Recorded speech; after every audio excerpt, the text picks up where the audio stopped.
Assalamu alaikum viewers. Welcome to Siyasat English News. I'm Eman Umar. The All India Majlis-e-Tamir-e-Millat condemned Islamophobia and expressed its concern for the growing menace in the name of Islam and the role of certain media houses for their biased, provocative and inflammatory propaganda against the Muslim community during the 72nd annual Milad public meeting held today at exhibition grounds in Nampally. The organization extended their support to the ongoing farmer agitation as well and urged the central government to accept the demands of farmers who are protesting for the last year. A resolution was passed demanding the same from the central government. The organization passed two more resolutions in which it condemned the mob lynching incidents, the Delhi riots of 2020, arresting of innocent Muslim youth, as well as eminent Islamic scholars with baseless allegations of forced religious conversions. There is a widespread disquiet among the cart puller and footpath traders around Charminar in the wake of Ek Sham Charminar Ke Naam event. It is said that these small traders were doing brisk business on Sundays and other holidays, but due to this event, their place has been allotted to other stall owners. These traders say that the cultural event near Charminar is a good initiative, but they should also be given a chance to participate in the trading activities so that the participants of this event will draw maximum benefit by shopping for their necessities. The GHMC may allow the traders to participate in business activities with better stall facilities.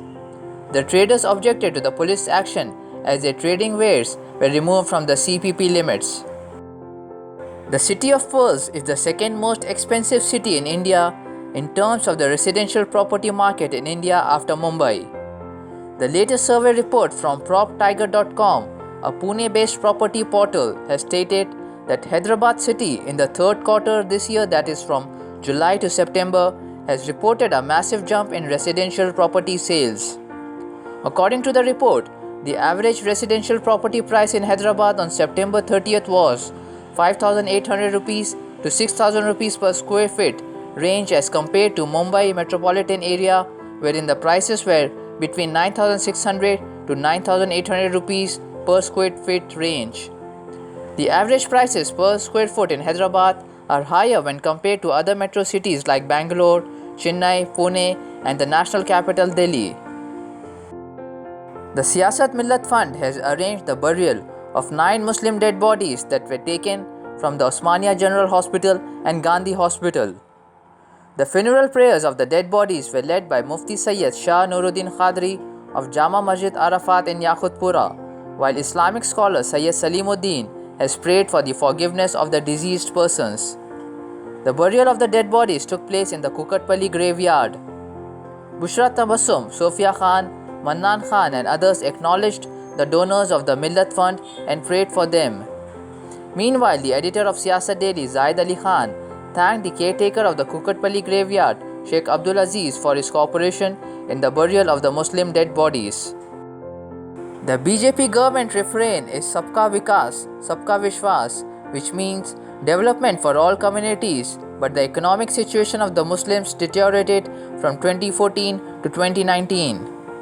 The number of users of air-conditioned cars, computers, fridges and televisions during the period between 2014 to 2019 increased in the country, while the number of Muslim users of these facilities has decreased.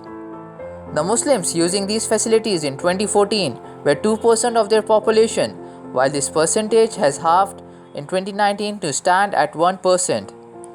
These facts came during a survey launched by Lokniti.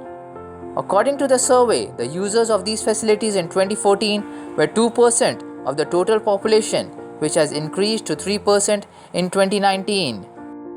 A Muslim-owned chicken shop is alleged to have been vandalized by a Hindu right-wing group on the outskirts of Belagavi in Karnataka, a city which is at the receiving end of yet another anti-Muslim hate crime. The right-wing group allegedly vandalized the chicken shop belonging to Hassan Saab and his wife Afshana Hassan Saab Qureshi in Yamanapur, 6 km from the city, and asked the couple to move away from the town in a threatening manner. This comes days after a Hindu man and a Muslim woman were harassed for spending time with each other, and a few weeks post the brutal murder of Arbaz Mullah in the same city. According to the sources, the right-wing group had demanded the shutting down of chicken shops in the area owing to the establishment of a temple in the vicinity. The villagers started to shut down chicken shops despite no such statement being issued by any competent authority. The Islamic Hamas movement said that the Israeli captives in the Gaza Strip will only be exchanged for the release of Palestinian prisoners. Hamas, which has been ruling the Gaza Strip, home for more than 2 million Palestinians since 2007, said that Israel must understand that a prisoner swap deal is the only way that can bring its captive soldiers back. In 2011, Egypt brokered a prisoner swap deal between Israel and Hamas, in which Israel released more than 1,000 Palestinian prisoners in return for the release of soldier Gilad Shalit. This was the first and only prisoner swap deal between Israel and Hamas in 10 years. In 2017, Hamas militants said that they hold 4 Israeli captives in the Gaza Strip without giving any detail about them. Malala Yousafzai, the Pakistani Nobel laureate, has called on the Taliban leadership in Afghanistan to reopen secondary schools for girls with immediate effect. She put forward this demand in an open letter addressed to the new rulers of the war-torn nation.